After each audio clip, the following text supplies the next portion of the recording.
Stranger Things should be renamed The Duffer Brothers Snatch Defeat from the Jaws of Victory. I don't think I've ever seen a show that more consistently does the lamest version of its own bit. Like, so they're gearing up to kill Vecna, and it's like they got all this gear. They're like, oh, we got all these like Molotov cocktails, and we got all these. Steve's got an axe. Steve never uses the axe. Steve doesn't do anything. Steve never does anything because they hate Steve. Steve is the worst because they hate him. He's the most likable character, and I think they're angry that they made him the most likable character on accident. So like, well, you gotta just have him get trashed and beat up, and nobody likes him except Nancy, who's the worst character. She's so bad. She couldn't even commit at the end of this season. They spent the whole season like, oh, she likes Steve again. So, at the end of the season, she didn't even commit. She's like, oh, I guess I'll like break up with Jonathan eventually. One of these things. And then the villain problem.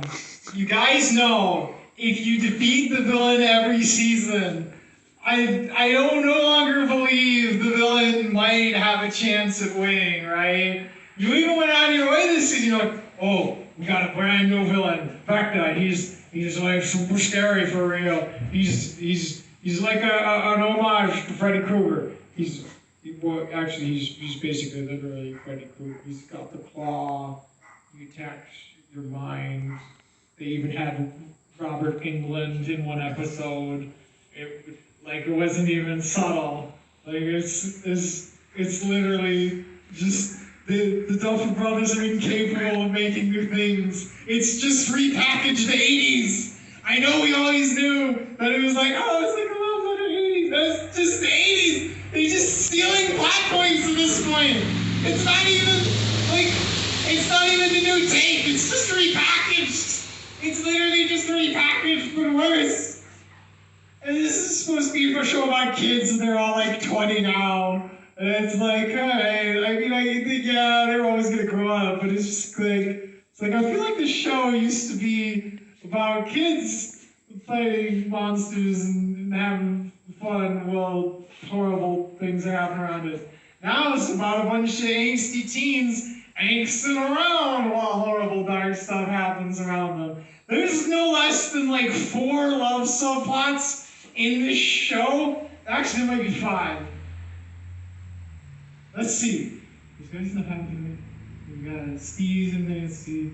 We got Rada. We got what's his name? Lucas and Max. And then I don't know if you count Dustin because his girlfriend's like barely in the show. I guess there's whatever. It's one of them. One of them works. That's it. It's Lucas and Max. That's it. All the other ones suck. They're all like, it's like romance from like an alien's perspective. It's so bad, and it's like the meat of the show.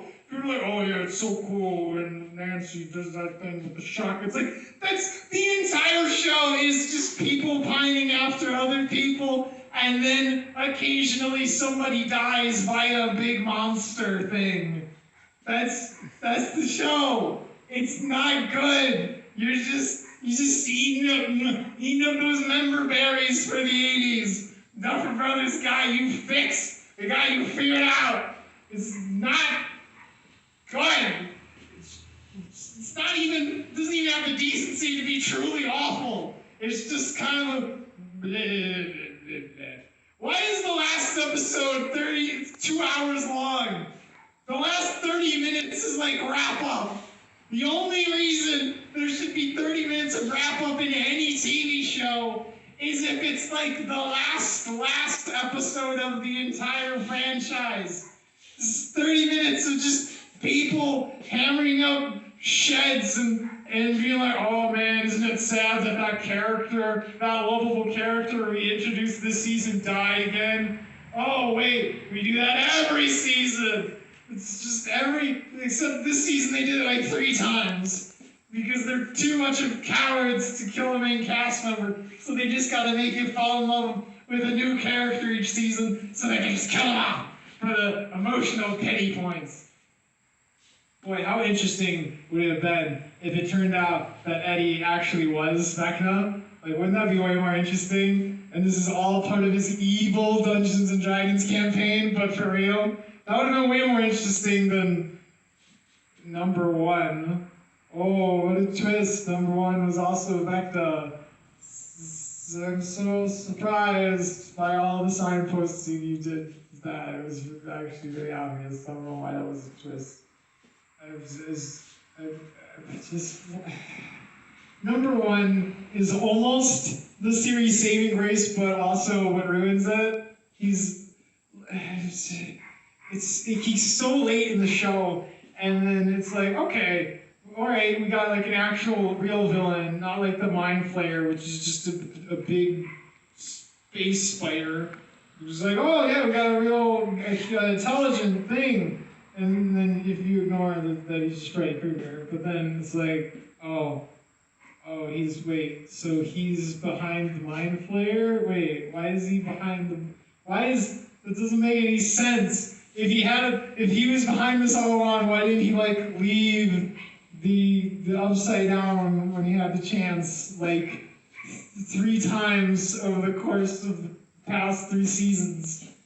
There's been like, I don't get his plan. I mean, I know his plan is to open Upside Down to the rest of Hot. Why couldn't he have done that like a bushy?